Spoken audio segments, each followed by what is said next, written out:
무더운 일기 속에서도 건강을 잘 유지하기 위해 거룩한 주일날 주 앞에 나와 몸과 마음과 정성을 다하여 예배를 드리는 여러분 모두에 하나님의 놀라우신 축복이 함께 하시기를 주의 이름으로 축원을 드립니다. 축원을 드립니다.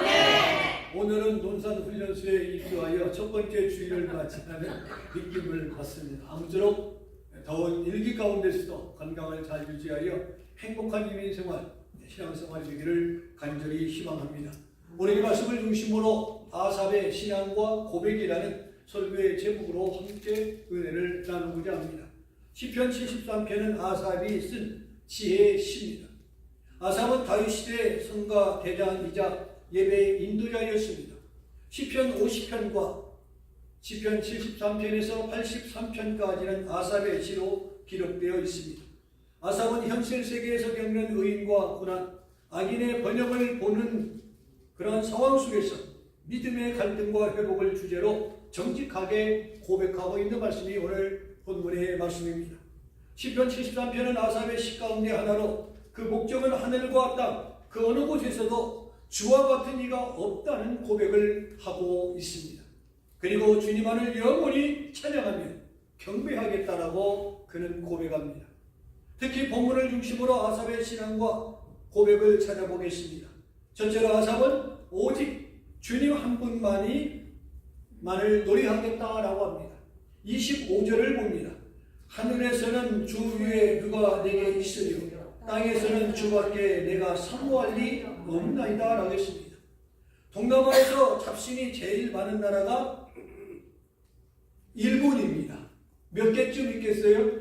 약 200만 개가 있다고 합니다. 그 다음에 잡신이 많은 나라가 어느 나라겠어요? 중국입니다. 그 다음 나라가 세 번째로 잡신이 많은 나라가 어디겠어요? 대만? 아닙니다. 타일랜드? 아닙니다. 필리핀도 아닙니다. 박희수 권사님이 말씀한 것처럼 한국이 잡신이 아주 많습니다. AI한테 물어봤어요. 미국은 잡신이 얼마나 있는가? 물어봤더니 대답을 합니다. 옛날보다 다민족이 들어와서 숫자로 헤아릴 수는 없지만은 몇천 잡신이 있습니다라고 그렇게 대답을 해 주었습니다. 그렇습니다. 이 시를 읊고 노래를 불렀던 그 시대 중동지방 역시 우상과 잡신이 들끓고 있었습니다. 예를 들어 바알과 아세라돗과 몰렉 등 사람들이 신격화하고 숭배하는 우상이 참으로 많이 있었습니다. 자연히 그러한 주변의 문화와 종교의 영향을 받은 이스라엘 사람들도 유일신 여호와 하나님을 섬기다가 하나님을 떠나 우상과 잡신을 섬기기에 급급했던 모습들을 보게 되어집니다. 그러한 상황에서 아삽은 유일신앙을 고백하고 있습니다. 하늘에서는 주 위에 누가 내게 있으리요 땅에서는 주밖에 내가 사모할 리가 없나이다라고 고백했습니다. 마치 준 그리스도시여 살아계신 하나님 아버지십니다라고 고백했던 베드로의 고백과 상통하는 것입니다. 여기서 주밖에 없다는 말씀은 하나님을 오직 한 분으로 주님으로 섬기겠다는 것입니다. 인정한다는 것은 마음을 준다는 것이고 사랑의 대상으로 결정한다는 것입니다. 여러분이 주는 그리스도시여 하나님 아버지로 진정으로 고백한다면 어떻게 하는 것이라고요? 내 마음을 하나님께 드리는 것이고 내 사랑의 대상을 누구로? 하나님으로 삼겠다는 것입니다. 찬송작가 프라이는 이런 찬양을 했습니다. 내 진정 사모하는 친구가 되시는 구주 예수님은 참 아름다워라 라고 찬송을 썼습니다. 하와를 만드신 하나님은 너의 남편을 사모하라고 했습니다. 그런데 어떻게 됐어요? 그들은 창세기 3장을 보면 선악과 사건 이후 서로에게 책임을 떠넘김으로 인하여 부부관계가 깨지고 만 것입니다. 우리는 주님을 사모하며 살기를 원합니다. 아멘. 주님을 사모하며 살기를 원합니다. 아멘. 주님과의 관계가 오늘 깨져버렸습니까? 대답을 안 하시네. 마귀는 주님과의 간격을 깨뜨리기 위해서 온갖 유혹과 시험을 다합니다. 인간 관계를 통해서 오기도 하고 물질 관계를 통해서 오기도 하고 명예를 통해서 오기도 하고 권력을 통해서 오기도 합니다. 그리고 모든 유혹과 시험이 갖는 공통점이 있습니다. 그 공통점이 뭐예요? 달콤하고 감미롭다는 것입니다. 당뇨병에 맛있는 것들은 다 몸에 나쁜 것들이에요. 얼마나 맛있는지 몰라요. 유혹이 됩니다. 그리고 제일 좋은 것이며 가장 필요한 것들입니다. 그러나 그 시험에 빠진 사람은 모두가 한결같이 실패하거나 파멸했다라고 성경은 말씀하고 있습니다. 아담과 하와는 유혹을 이기지 못하여 에덴 동산에서 쫓겨났습니다. 가인은 질투와 시기 때문에 시험에 빠져 최초의 살인자가 되었습니다. 삼손은 블레셋 여자 디릴라의 유혹을 이기지 못하고 두 눈이 뽑히는 수모를 겪어야 했습니다. 아나니아와 삽비라는 욕심의 유혹에 빠져 성령을 속이다가 한날에 부부가 어떻게 됐어요? 죽고 말았습니다. 그러나 오직 주님만을 사모하고 바라보고 의지한 사람은 모두가 복받고 은혜를 입었던 사람인 것을 성경은 말씀하고 있습니다. 다윗은 실로 하나님을 외면하고 유혹에 빠졌지만은 그러나 하나님께 돌아와 회개했을 때 하나님은 그를 위대한 사람으로 만들어 주었다 했습니다. 저와 여러분도 하나님께 돌아옴으로 인하여 살아온 생애보다 다윗처럼 남은 생애가 더더욱 복되기를 주의 이름으로 축원을 드립니다. 아멘. 하늘에도 땅에도 내가 섬기고 사랑하고 사모할 분은 오직 주님뿐임을 믿고 고백하는 저와 여러분이 되시기를 주의 이름으로 축원을 드립니다. 아멘. 둘째로 아삽은 인간의 육체는 쇠잔하나 하나님은 내 마음의 반석이며 분깃이라고 노래하고 있습니다. 26절을 함께합니다. 내 육체와 마음은 쇠잔하나 하나님은 내 마음의 반석이시여 영원한 분깃이라 있습니다. 여기서 시인은 인간의 육체를 쇠잔하는 존재로 보고 있습니다. 말이 듣기 좋은 소리로 우리가 늙어가는 것을 익어간다고 표현하지만 어디 익어가요? 늙어가는 것은 늙는 것은 늙는 거예요. 그렇죠? 인간의 육체는요 점점 약해지고 힘이 없어지다가 결국 어디에 눕게 돼요? 침상에 눕게 되어진 것입니다. LA 하면 제일 먼저 생각나는 것이 무엇입니까? 로스앤젤레스 하면 뭐 생각나요? 천사가 생각납니까? 천사가? LA 하면 제일 나는 것이 뭐예요? 지진이잖아요. 지진. 그렇죠? 어릴 때부터 한국에 있을 때부터 지진하면 일본이 전 세계 지구에서 LA가 생각납니다. 지진이 1년에 얼마 정도 나오겠어요?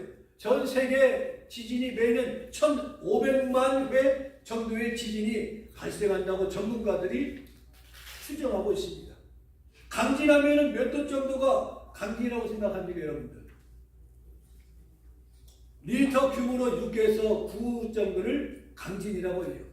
전 세계적으로 강진이 1년에 약 100회, 중진이 4에서 6입니다. 약 1,001만 5천회 정도. 나머지 1에서 4는 창문이 흔들릴 정도로 나는 지진을 말합니다. 이러한 모든 지진은 약 1,500만 번 이상 난다는 것입니다. 문제는 현대 과학으로는 정확한 지진의 예측이 어렵다는 것입니다.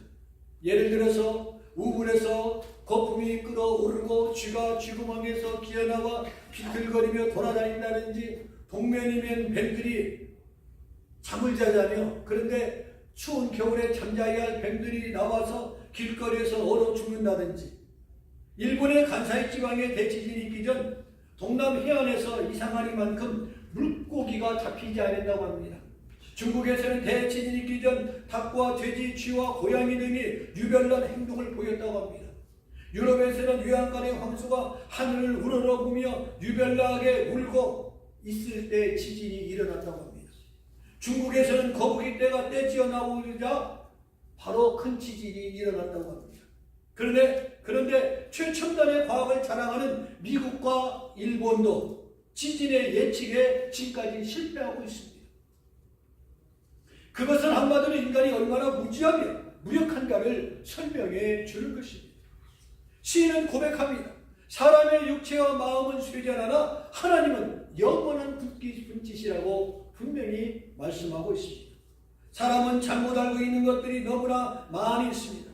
인간이 대단한 존재이며 무엇이나 다 해낼 수 있는 것으로 착각하면서 오늘을 살아가고 있다는 것입니다.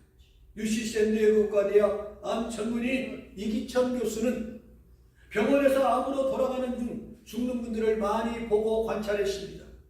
그런데 죽는 모습은요, 부자나 가난한 자나 높은 자나 낮은 자나 동양 사람이나 서양 사람이나 다 똑같더라는 것입니다. 죽음 앞에 두려움과 공포와 아픔으로 인해서 그 죽는 순간이 너무나도 처절하다는 것이 공통점이었습니다. 하지만 그리스도인의 경우들은 다르다는 것입니다. 평안하게 죽는 사람들 모두가 바로 예수 믿는 사람이더라라는 것을 그가 찾아냈습니다. 그 이유는 간단합니다. 오늘 본문 28절처럼 시인의 고백처럼 나의 영원한 반석이며 피난처이신 예수 그리스도를 믿기 때문에 죽음도 초월하며 환경을 초월하며 오늘을 살아갈 수 있는 줄로 믿습니다. 셋째로 아삽은요, 하나님을 가까이함이 내게 복이다 했어요. 27절을 볼까요? 주를 멀리하는 자는 망하리니 음녀같이 주를 떠난 자를 주께서 다 멸하셨나이다. 28절을 보면 하나님께 가까이함이 내게 복이다. 내가 주 여호와를 나의 피난처로 삼아 주의 모든 행적을 전파하리라 했어요. 우리나라 GNP가 1963년도에 얼마였던지 아십니까 혹시요? 1950년대 6.25 때는 몇십 불이었어요. GNP가. 1963년도에는 기억해 주시기 바랍니다. $100. 63년. 그리고 1989년에는 무려 $5,000. 드디어 1995년에는 1인당 $10,000 시대가 왔습니다. 그리고 2014년 처음으로 1인당 GNP가 얼마요? 3만 불. 그러면 지금은 얼마쯤 될까? 1인당 39,164달러입니다. 우리나라가 3만 달러 시대에 접어들었을 때 발생할 문제를 전문가들이 이렇게 얘기했습니다. 국가 전체의 경제 규모는 커져가지고 이 시기를 전후하여 대한민국에는 양극화 현상이 심화될 것이다. 지금 일어나고 있죠? 진보와 보수의 양극화 현상. 미국도 마찬가지입니다. 아주 극과 극을 달려가지요. 잠재 성장률 저하, 삶의 질 정체라는 심각한 구조 문제들이 수면 위로 떠올라서 사람들이 환경은 좋아지지만 살아가기가 참 무척 힘들 것이다라고 전망을 했습니다. 그러나 제가 걱정하는 것은 그리스도인들의 신앙생활의 변화입니다. 소득이 높아지고 문화적 욕구가 충족되면 사람들은 하나님을 찾고 의지하는 대신 세상을 의지하고 인간의 지식이나 능력을 의지하게 되어진다는 것입니다. 주말이면 교회를 찾는 것이 아니라 세상으로 나아가는 것입니다. 심각합니다. 찬송과 기도 소리가 작아지고 세상을 의지하는 힘이 더 커집니다. 코로나 이후에 더 커져 나가는 것을 보게 되었습니다. 코로나 이전의 삶과 코로나 이후의 삶이 다르고 코로나 이전의 신앙생활과 코로나 이후의 신앙생활이 달라져가고 있다는 것을 우리는 인정하고 받아들이며 대처해 나가야 할 각오를 해야 할 것입니다. 우리는 여기서 시인의 고백에 귀를 기울여야 합니다. 27절에 뭐라고 말씀하고 있습니까? 주를 멀리하는 자는 망하리니 음녀같이 주를 떠난 자를 주께서 다 멸하시리라 했습니다. 잘 사는 것 자체가 죄가 아닙니다. 소득이 높아진다는 것 문제가 아닙니다. 문제는 그것들 때문에 주님을 멀리하고 떠나고 있다는 것 때문입니다. 멀리하거나 떠나면 뭐 한다고요? 망하고 멸하리라. 망하고 멸하리라 말하고 있습니다. 지금 세계는 하나님이 계시할 자리에 화학 문명이 자리 잡고 있습니다. 그러나 세계 도처에서 전쟁과 지진과 기근과 홍수와 전염병과 폭염이 계속되고 있습니다. 그것은 과학과 문명 때문에 하나님을 떠난 심판의 결과인 것입니다. 인간의 무지와 교만은 하나님이 지으신 세계를 지금 무엇으로 만들고 있습니까? 지옥으로 만들어가고 있다는 사실을 우리는 기억을 해야 할 것입니다. 국가도 가정도 개인도 하나님을 떠나고 멀리하면 뭐가요? 되는 게 없다는 것입니다. 풀리는 게 없다는 것입니다. 그래서 시인은 고백합니다. 하나님을 가까이 하는 것이 뭐라고요? 최상의 복인 것을 말씀해 주고 있습니다. 오늘 거룩한 주일날 주 앞에 나와 신령과 진정으로 예배를 드리고 가까이 하시는 여러분의 이 자리가 축복의 최상의 복인 줄로 믿습니다. 전 세계 인류가 하나님이 주셨던 본래의 형상을 회복하고 주께로 돌아오는 날, 이 세계는 파라다이스가 재현될 것입니다. 하나님을 가까이 하는 저와 여러분들, 하나님의 뜻을 따라 살아가려고 부단히 노력하는 저와 여러분이 되기를 축복합니다. 미국에서 성공하고 자살한 것 때문에 하나님을 멀리하거나 떠난다면 얼마나 하나님 앞에 부끄러운 인생이 됩니까? 하나님을 가까이 하는 사람이 복 있는 사람인 것을 오늘 이 아침에 기억합시다. 마지막 네 번째는 아삽은 모든 행사를 전파하겠다 했어요. 28절 끝을 보면 내가 주 여호와를 나의 피난처로 삼아 주의 모든 행적을 전파하리라 했어요. 시인은 주님밖에 없다는 사실을 자신의 입으로 전파하겠다고 고백하고 있습니다. 주밖에 없습니다. 그렇습니다. 내가 영원히 찬양하고 섬길 분은 오직 주 여호와 하나님 한 분밖에 없는 줄로 믿습니다. 나의 반석이며 나의 피난처도 오직 주님밖에 없는 줄로 믿습니다. 내가 가까이 하고 복받을 수 있는 분도 주밖에 없는 줄로 믿습니다. 영원히 부를 노래도 주님밖에 없는 줄로 믿습니다. 주 위에 누가 있으리요 주밖에 없나이다. 영원히 가까이 할수록 복이 되고 떠나면 죽는 분도 주님밖에 없음을 오늘 아삽은 고백하고 있습니다. 사랑하는 성도 여러분, 하나님은 내 마음의 반석이요 나의 영원한 기업이 되시는 줄로 믿습니다. 이것을 믿고 우리는 신앙생활을 해야 하는 것입니다. 본문 25, 26절의 고백은 이 시의 절정입니다. 하늘에서는 주 위에 누가 내게 있으리요 땅에서는 주밖에 나의 상고할 자 없나이다.